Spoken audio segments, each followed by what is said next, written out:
Hari ini saya akan menunjukkan kepada anda jenayah, drama, filem misteri dari 1995 bertajuk The Usual Suspects. Selepas tengah malam di San Pedro, Dean sedang duduk di geladak bot besar, tidak dapat menggerakkan kakinya, apabila dia didekati oleh sosok misteri yang dia panggil sebagai Kizzer. Mereka bertukar-tukar beberapa perkataan sebelum Kizzer menembaknya, membakar bot dan memanjat. Beberapa ketika selepas itu, Roger sedang duduk di kerusi saksi di bilik Mahkamah California dan mula menceritakan peristiwa yang membawa kepada kejadian bencana di atas bot. 6 minggu sebelum itu, polis menahan 5 suspek dari seluruh New York City. McManus, Todd, Fred, Dekan, dan Roger dibawa ke NYPD untuk disoal siasat berkenaan trak curi yang syarat dengan senjata api. Kelima-lima suspek melayan barisan polis dan dilatih sepanjang malam ketika mereka menafikan penglibatan dengan lori yang dicuri. Semasa soal siasat Dekan, nampaknya polis amat jengkel dengannya berhubung insiden masa lalu apabila mereka tersilap mengandaikan dia sudah mati. Lelaki itu ditempatkan di sel tahanan yang sama untuk malam di mana mereka boleh bercakap. Ia menjadi jelas bahawa tiada seorang pun daripada mereka terlibat dalam mencuri trak yang dimuatkan walaupun mereka sedang mencuri semua penjenayah mahir yang reputasinya mendahului mereka. Dean adalah satu-satunya di lurus dan sempit dan berkencan dengan peguam penjenayah berkuasa tinggi dari Uptown, Eddie. McManus membenarkan lelaki dalam butiran pekerjaan yang dia dan Fred dengar dan Todd dan Roger nampaknya berminat, tetapi Dean berkata dia tidak mahu ada kaitan dengannya. Di San Pedro masa kini, polis sedang berbaris baik badan di jeti bersebelahan bot yang membara dan sila like dan subscribe channel kami. Terima kasih. Ejen FBI Jack berada di tempat kejadian. Dia bertanya salah seorang polis jika ada mangsa yang terselamat dan polis mengesahkan bahawa terdapat 2 orang, seorang lelaki koma di hospital daerah dan dah mempunyai lelaki kedua lumpuh. Di balai polis San Pedro, ejen khas Dave ingin bercakap dengan Roger tetapi Sarjan Jeffrey berkata dia tidak boleh, sambil menambah bahawa Roger dilindungi daripada orang yang tinggi. Roger mempunyai jumlah imuniti. Dave berpendapat Roger tahu lebih daripada yang dia beritahu mereka dan mahu menyoal siasatnya. Dia ingin tahu mengapa 27 lelaki mati di pelabuhan lebih daripada $91 juta perjanjian dadah itu tidak ada dan paling penting, dia mahu pengesahan bahawa Dean sudah meninggal dunia. Jeffrey memberitahu Dave bahawa tidak mungkin Dean dapat bertahan. Jake tiba di hospital, bertekad untuk bercakap dengan mangsa yang terselamat dari Hungary yang tersedar kurang daripada sejam yang lalu. Dia telefon seseorang untuk meminta penterjemah. Orang yang terselamat gelisah dan menjerit ayat asing itu, tiada sesiapa di dalam bilik itu boleh faham kecuali nama yang diulanginya dengan panik, Kizzer Sauce. Terkejut, Jack memberitahu orang di hujung telefon untuk mencari Dave Kujan dari kastam. Dave sedang menyiasat Roger di pejabat Jeffrey dan mereka tidak bersetuju tentang watak Dean. Dave berkata dia begitu seorang polis yang korup tetapi Roger menegaskan bahawa itu adalah 15 tahun yang lalu dan polis tidak akan membiarkan dia pergi secara sah. Jeffrey bertanya sama ada mereka boleh bermula, jadi Dave meminta Roger untuk menerangkan perkara yang berlaku selepas barisan. 6 minggu lalu, Dean dan Eddie meninggalkan NYPD. Dean tidak digalakkan dan memberitahunya bahawa potensinya pelabur kini akan mengetahui dia seorang penjenayah dan semua orang di bandar akan menolaknya. Eddie merayu dia tidak berputus asa, tetapi dia termenung jauh apabila dia melihat Roger terpincang-pincang di seberang jalan, dan memandang ke mata lelaki lain yang semuanya merenungnya. Roger pergi ke pangsapuri Dean untuk meyakinkannya untuk menyertai perkhidmatan teksi. Dia memberitahu Dean bahawa lelaki itu menghantarnya untuk menawarkan potongan sebanyak $3 juta itu mereka akan mendapat markah daripada zamrud yang mereka dapati. Dia berkata dia mempunyai cara untuk melakukan pukulan tanpa membunuh sesiapa tetapi lelaki itu tidak akan membenarkannya masuk melainkan dia membawa Dean. Dean menyertai mereka dan mereka berjaya mencapai kejayaan di perkhidmatan teksi terbaik New York, kumpulan polis NYPD korup yang mengangkut penyeludup dan pengedar dadah di sekitar bandar. Mereka mendapatkan zamrud, membakar kereta polis dan memandu pergi. Dekan memberi media satu petua tanpa nama untuk kembali kepada polis kerana menahan mereka atas tuduhan yang dibuat-buat. Akbar tiba di tempat kejadian sebelum polis dan cerita itu menjadi arus perdana, yang mengakibatkan 2 polis yang memandu didakwa dan lebih daripada 50 polis kotor disambungkan ke perkhidmatan teksi haram yang turun bersama mereka. Kembali di pejabat Jeffrey masa kini, Dave tidak membeli cerita Roger bahawa Dean bersara selama wanita dan bukan ideanya untuk menggunakan perkhidmatan teksi. Dia mengatakan dia sedang menyiasat Dekan selama 3 tahun dan bahawa dia telah didakwa 7 kali sebelum dia dipecat daripada pasukan itu, termasuk 3 pertuduhan membunuh. Dave menyenaraikan rentetan jenayah Dean yang lain dan menyindir bahawa dia memalsukan kematiannya selepas membunuh saksi yang akan memberi keterangan terhadapnya. Roger menegaskan bahawa Dave mempunyai Dean serba salah. Ejen Jack berada di dalam bilik mangsa di hospital, disertai oleh penterjemah dan artis lakaran komposit. Yang terselamat memberitahu mereka dia melihat kisah sos syaitan, dan menerangkannya kepada artis lakaran yang mula membuat lakaran. Kembali ke pejabat, Dave menuduh Roger berbohong tentang menyaksikan Dean mati di atas bot untuk menutupinya. Adakah anda cukup bodoh untuk menganggap anda kawan? Roger mengatakan bahawa Dean tidak berada di belakang apa-apa, ia adalah Kobayashi, peguam. Dave mahu dia memberi setiap butiran terakhir jika Roger ingin meyakinkannya bahawa Dean sudah mati, jadi Roger terus menceritakan. Selepas kejayaan mereka menuju ke Los Angeles untuk menjual zamrud kepada kenalan McManus yang bertanya kepada mereka sama ada mereka berminat dengan kerja tambahan. Dean menjawab bahawa mereka sedang bercuti tetapi McManus bertanya kepadanya lebih lanjut tentang pekerjaan itu. Redford mengatakan bahawa ada tukang emas yang ingin dirompaknya. Dia memberitahu mereka bahawa jika mereka melakukannya, mereka boleh menyimpan wang tunai itu dan dia akan mengambil barang dagangan itu. Lelaki melakukan kerja tetapi perkara tidak berjalan lancar seperti masa sebelumnya. Semasa ditahan, tukang emas itu mengambil pistolnya dan melepaskan peluru sesat ketika Dean cuba untuk mengeluarkan pistol itu daripada tangannya. Pengawal peribadi menangkap Todd dan Fred apabila McManus keluar dari belakang sebuah kereta dan menembak kedua-dua pengawal peribadi itu. Tukang emas masih enggan menyerahkannya kes, jadi Roger tembak dia dan Dean ambil kes itu. Lelaki itu kecewa apabila mereka membuka kes itu untuk mencari beg plastik berisi serbuk. McManus bersedia untuk membunuh kenalannya apabila mereka pergi menemuinya. Dean mengatakan bahawa dia akan menanganinya dengan caranya. Apabila kenalan McManus dan anak buahnya tiba, dia mengatakan bahawa dia tidak tahu apa yang ada dalam beg itu dan bahawa dia telah diberi tugas oleh peguam tetapi dia tidak tahu siapa dia. Dean memberitahunya bahawa mereka mahu berjumpa peguam dan kenalannya menjawab bahawa peguam itu ingin bertemu mereka juga. Pada masa ini, Jake tiba di San Pedro Balai Polis dan memberitahu Dave bahawa dia boleh berhenti mencari dadah kerana tiada dadah. Dia berkata mangsa yang terselamat yang pernah bersamanya di La County ialah sebahagian daripada kumpulan perusuh Hungary dan dia menjamin bahawa 91 juta itu tiada kaitan dengan perjanjian dadah tetapi dia tidak tahu apa wang itu adalah untuk. Jake mengisi Dave dengan semua yang dia pelajari daripada warga Hungary itu. Dave menyerbu pejabat Jeffrey dan meminta untuk mengetahui siapa Kaiser Soze. Roger membongkok bentuk dan menghentakkan penumbuknya ke atas meja. 2 minggu sebelum itu, kami melihat lelaki itu berdiri di sekeliling meja biliar cuba mencari siapa di sebalik persediaan rompakan barang kemas apabila Encik Kobayashi masuk dan memperkenalkan dirinya. Dia mengatakan bahawa majikannya memerlukan perkhidmatan mereka untuk masa yang lama, pekerjaan berbahaya yang dia tidak menjangkakan semua mereka akan bertahan tetapi mereka yang melakukannya akan melakukannya $91 juta antara mereka. Dean bertanya kepadanya siapa bosnya dan Kobayashi menjawab bahawa dia adalah Kaiser Soze.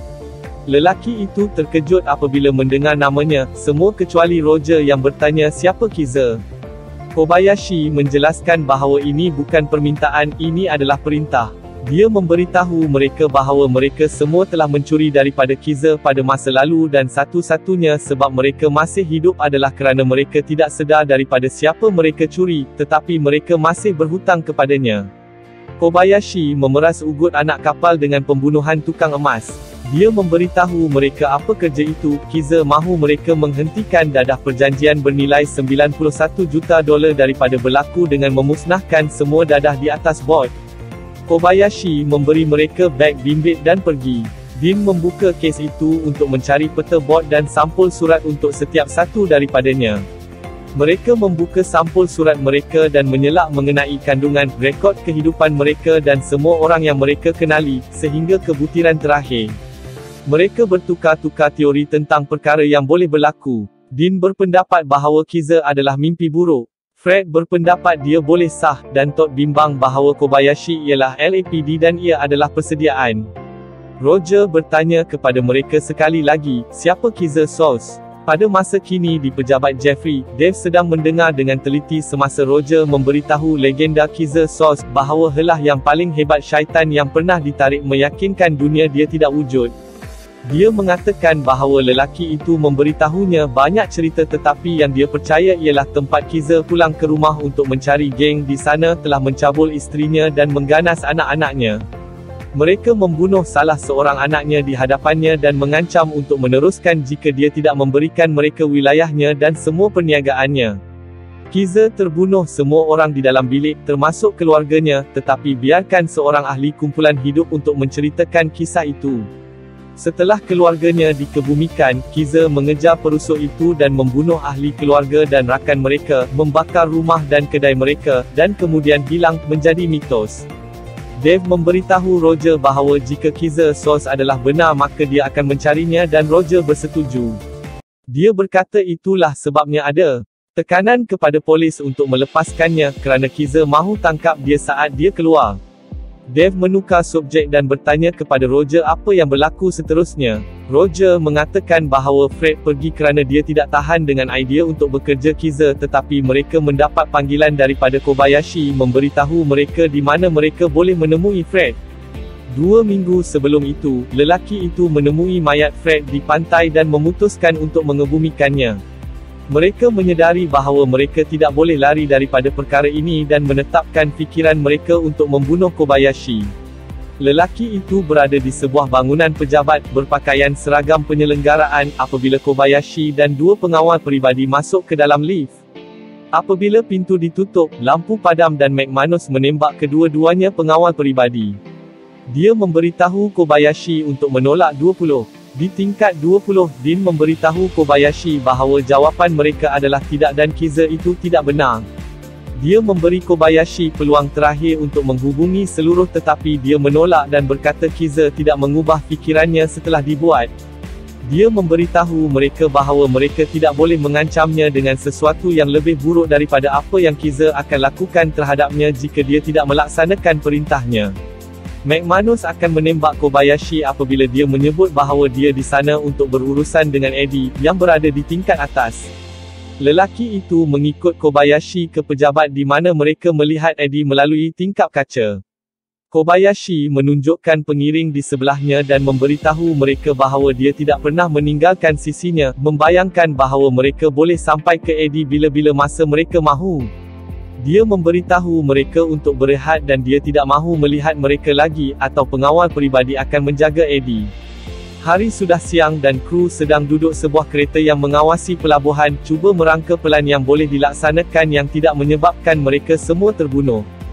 Dean mengatakan bahawa jika mereka mendongkrak bot sekarang mereka tidak mendapat apa-apa kecuali jika mereka menunggu wang akan ada lebih ramai lelaki dan tiada seorang pun daripada mereka akan keluar hidup-hidup. McManus dan Todd bersetuju untuk menunggu untuk wang sampai supaya mereka boleh mendapat potongan. Selepas matahari terbenam, kru masuk ke kedudukan mereka apabila gerombolan itu tiba. Dean menoleh ke arah Roger dan berbisik kepadanya bahawa dia mahu dia kekal. Dia memberitahu Roger bahawa jika mereka yang lain tidak berjaya, dia mahu dia mengambil wang itu, temui Eddie dan beritahu dia segala-galanya kerana dia akan tahu apa yang perlu dilakukan. Dean meninggalkan Roger di belakang dan berjalan di jeti ke arah kumpulan perusuh manakala McManus berada di atas bumbung menonton melalui senapang penembak tepat. Semasa dia menghampiri perusuh itu, lelaki itu membentuk bulatan di sekelilingnya dan dia bertanya kepada mereka jika ada masalah. Semasa perusuh terganggu, Todd menanam bom pada bot dan berjalan pergi. Bom itu meletup dan huru-hara meletus apabila Dean menembak 2 lelaki dan McManus menembak jatuh 3 lagi. Beberapa ahli kumpulan melarikan diri ke bahagian dalam bot tetapi Todd berjaya menembak mati beberapa orang di atas bot itu. Dean dan McManus berada di atas bot, menjejaki ahli kumpulan dan menembak mereka, manakala Todd berlari ke van dan membuka pintu belakang. Dia mengangkat penutup pada salah satu peti dan melihat timbunan wang di dalam. Sejurus dia mula ketawa dengan kegembiraan dia mendapat pukulan maut besar-besaran dari belakang. Dean dan McManus sedang memanjat melalui koridor keluli di dalam bot sambil peluru berterbangan ke merata tempat. Kekacauan akhirnya reda, memberi mereka peluang untuk melakukannya skop keluar bot. Mereka bertemu di gudang kargo tempat McManus bertanya kepada Dean di mana Todd berada. Dean berkata dia tidak tahu dan menjadi histeria apabila dia memberitahu McManus bahawa tiada ubat-ubatan bot. McManus berkata dia keluar dan pergi. Roger terkial-kial di sepanjang laluan masuk ke arah bot dan itik di belakang pagar apabila Dean ternampak dia dan memberi isyarat supaya dia naik. McManus sedang berjalan keluar dari kabin dan Dean bertanya dia apa yang berlaku. Dia menjawab bahawa ia adalah perkara yang paling pelik, sebelum jatuh ke lantai, menghadap ke bawah dengan kapak di belakangnya. Dean melutut di sebelah McManus dan sibuk bangun apabila dia ditembak dari belakang dan jatuh ke lantai. Roger mendengar tembakan itu dan mendongak untuk melihat figura misteri berdiri di atas geladak. Dia tempang pergi sepantas mungkin dan berlindung di belakang beberapa tali di mana dia melihat Kiza menembak Dean 2 kali sebelum membakar bot dan turun. Di stesen, pada masa ini, Jake memberitahu Dave bahawa mereka menemui mangsa lain di pantai. Dia ditembak di kepala sebelum tercampak dari bot apabila ia meletup. Jake berkata namanya Arturo, seekor tikus yang akan mengenal pasti Kiza dan bahawa Eddie sedang menasihati prosiding ekstradisinya. Sejurus kemudian, Dave kembali ke pejabat dan memberitahu Roger bahawa dia tahu tiada ubat bius bot tetapi Roger menegaskan bahawa ada. Dave menjadi agresif dan menjerit kepada Roger sambil berkata demikian dia berbohong tentang melihat seseorang membunuh Dean. Roger bersumpah bahawa dia tidak berbohong tentang melihat Dean ditembak. Dave bertanya kepadanya mengapa dia tidak cuba membantunya jika mereka berkawan dan Roger memegangnya mengangkat tangannya yang lumpuh. Dia memberitahu Dave bahawa dia takut untuk menembak syaitan di The E kembali sekiranya dia terlepas. Dave bertanya kepada Roger sama ada dia pernah mendengar tentang Azuro, penyepit yang akan mengenal pasti Kiza. Dia memberitahu Roger itulah maksud perjanjian di atas bot. Perusuh Hungary berada di sana untuk membeli Azuro supaya mereka boleh mencari Kiza. Roger mengatakan bahawa dia tidak pernah mendengar tentangnya dan Dave menjawab bahawa Dean pasti pernah mendengarnya daripada Eddie. Roger bingung dan bertanya kepada Dave sama ada dia mengatakan bahawa Kiza menghantar mereka untuk membunuh seseorang. Dave menjawab bahawa dia mengatakan bahawa Dean melakukannya kerana Dean ialah Kiza. Mengapa Dean memberitahu anda, lumpuh untuk kekal dan lari dengan wang itu? Dave mengatakan bahawa Roger sebenarnya tidak lihat Dean mati, itu semua tipu. Dean menggunakan seluruh kumpulan untuk membunuh Azuro tiada dadah. Roger terkejut apabila maklumat itu masuk. Dave dan Jeffrey sedang minum kopi di dalam pejabat selepas Roger pergi apabila Dave menyedari bahawa nama dan perkataan dicetak pada Jeffrey papan buletin sepadan dengan butiran dalam cerita Roger. Dia menjatuhkan cawan kopinya kerana dia menyedari bahawa cerita Roger kebanyakannya adalah fiksyen yang dia buat daripada perkataan di papan dan segala-galanya di sekelilingnya. Dave berlari mengejarnya, ketika Roger terkedek-kedek di kaki 5 lemas beransur pudar dan dia menggoyangkan jarinya yang dipintal, menampakkan tangan biasa. Dia masuk ke dalam kereta yang berhenti di sebelahnya dan memandang ke arah pemandu. Pemandunya tidak lain tidak bukan ialah Mr. Kobayashi. Pada masa Dave keluar, sudah terlambat. Roger adalah Kaiser selama ini dan dia melakukan tipu muslihat syaitan, begitu sahaja pof, dia sudah tiada. Tamat. Terima kasih kerana menonton. Sila layari peti deskripsi channel ini di bawah untuk beri sokongan anda. Sokongan anda sangat diperlukan untuk channel ini terus beroperasi. Sila like dan subscribe channel kami. Terima kasih.